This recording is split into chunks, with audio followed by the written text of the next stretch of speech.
Hi, this is Father Byron, and this is Homilies for Busy People. I am pretty sure that you know the story and the parable of the Good Samaritan.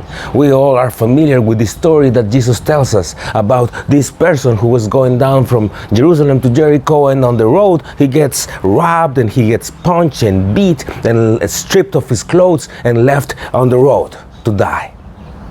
And we also know in this story how the least expected people, this Samaritan person, is willing to go the extra mile to help this stranger who is in need. So it's a beautiful story, and we are all familiar about that. And we also know the face value of the story, that we are called to be like the Good Samaritan. That is definitely unquestionable. But have you ever thought who this person who gets bit and punched and robbed and stripped and left to die in the middle of the road, who this person was?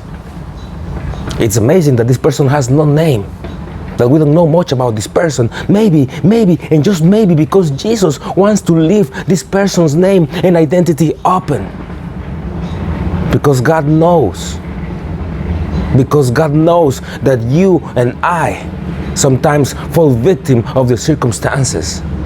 That you and I sometimes get punched and hurt and stripped from our dignity and our hope and our health, our peace, our tranquility. And sometimes you and I can be left in the middle of the road to die to hope, to die to faith, to die to keep trying and keep tolerating and keep accepting and keep forgiving. The parable of the Good Samaritan is the parable about you. And it's a reminder that no matter what happens, God will make sure that God will send a Good Samaritan to pick you up, to go the extra mile, to make sure that you're nursed back to wellness. If you don't believe me, just look at your own life. Look at all the things that have happened in your life up to this point, and think about those painful moments in which you have been left just like this person in the middle of the road. But also think about that person who has lifted you up, who has been there with you, no questions asked, who has been a Good Samaritan to you. You know what it feels to be on the one side of the Good Samaritan parable.